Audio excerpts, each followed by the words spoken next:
Zënës, tema që kemi për sot në lëndën e gjuhës shqipe është përralla Sirena e vogël. Një herë një kohë, thellë në ujëra jetonte Tritoni, mbreti i detrave, i cili kishte 6 vajza, të gjashta sirena të detit. Më e vogla ishte Sirena Ariel, e cila kishte një zë të bukur dhe këndonte shpesh për babain e saj. Kur Sirena e vogël këndonte, krijesat e detit silleshin rreth saj të manitura. Në këngën e saj ndiej dëshira për të ngjitur lart në sipërfaqen e ujrave të detit. Ajo kishte ende të dëgjonte zërat njerëzor, të ndjente aromën e luleve, të shikonte zogjt e krijesat e tjera manitëse që jetonin në tokë. Mamaja i kishte premtuar se një gjë të tillë mund ta bënte kur të mbushte 15 vjeç. Koha kalonte dhe një ditë dhe Sirena arriti pra mbushi 15 vjeçe. Kishte ardhur çasti i saj për të ngjitur në sipërfaqe të detit. Ajo u ngjit lart e qëndroi në shkëmbit që dilin mbi ujëra.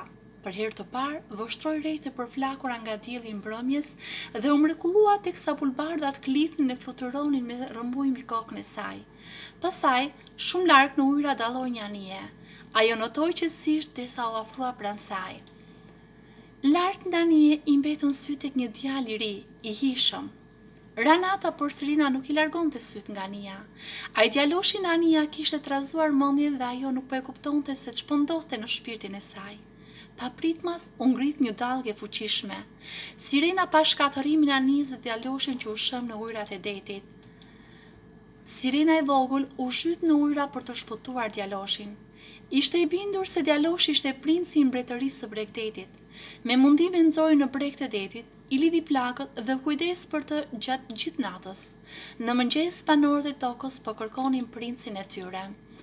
Kur nata u afrua, Sirena e vogël u sheh prapa një shkëmbi. Banorët e tokës u mrekulluan që e gjetën gjallë princin e humbur. Princi ishte larguar, por Sirenës së vogël nuk i shqitej nga mendja. Ajo kishte nevojë ta shinte përsëri atë.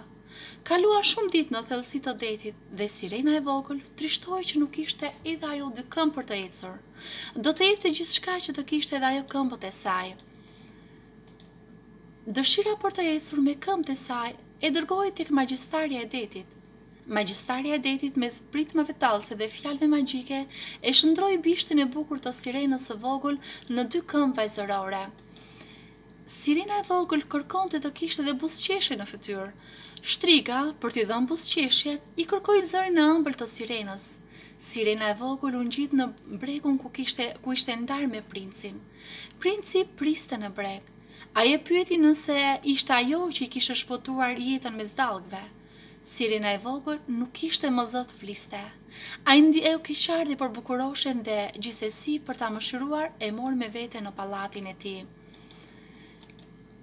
Dhe ndërsa princi dhe Ariela bëshin më të afërt për njëri tjetrin, atje thellë në ujëra, shtriga e detit u bë xhelose nga dashuria e tyre. Ajo mori pamjen e një princeshe të bukur dhe u shfaq përpara princit. Princi u magjeps nga bukuria gënjeshtër të shtrigës. Ai vendosi të martohej me shtrigën e shfaqur si bukuroshe në anijen e madhe mbretërore. Sirena e vogël e ndjente se ajo që shfaqe me pamjen e një princeshe e që i kishte marrë mendjen princit, ishte shtriga e detit. Shtriga nga frika se mund të zbulohej se kush ishte, i shndroi këmbët e Sirenës në bishtin e dikushëm dhe e flakun në thellësitë e ujrave. Princi u mundua ta ndiqte pas Sirenën e vogël, por shtriga e detit u sul mbi të si e tërbuar. U ndeshën gjatë, por gjithsesi princi me mundim arriti ta vriste shtrigën e detit. Koha kalonte, thellë në ujëra Tritoni, mbreti i detrave, duke ndirë vuajtjen e së bijës, e shndroi me anë të sfurkut të tij magjik në një vajzë të bukur. Pak ditë më vonë, Ariela dhe princi u martuan. Dasmë në anijen mbretërore ndiqnin me ëndje edhe njerëzit edhe krijesat. Ariela dhe princi jetuan të lumtur në pallatin mbretëror. Ajo i ruajti gjatë gjithë jetës bukurinë magjepse të një sirene. Po, ashtu si përralla e Andersenit, pra dëmtën aventurat e Nilsonit dhe njëkohësisht Sirena e vogël e Andersenit, pra, përveç se janë libra shumë të bukur, janë dhe filma vizatimor të realizuar me shumë mjeshtri. Duke patur parasysh të, për detyrë shtëpie, ju do të zgjidhni një film vizatimor dhe do të shkruani se çfarë ju tërhoqi në momentin që e pat atë. Do të ndaleni më konkretisht tek vizatimet, ngjyrat, personazhet, tek pejsazhet që jepen, te konflikti, mbyllja, muzika, pra gjithçka që lidhet pikërisht me mënyrën se si realizohet një film vizatimor. Faleminderit dhe miru dëgjoshim.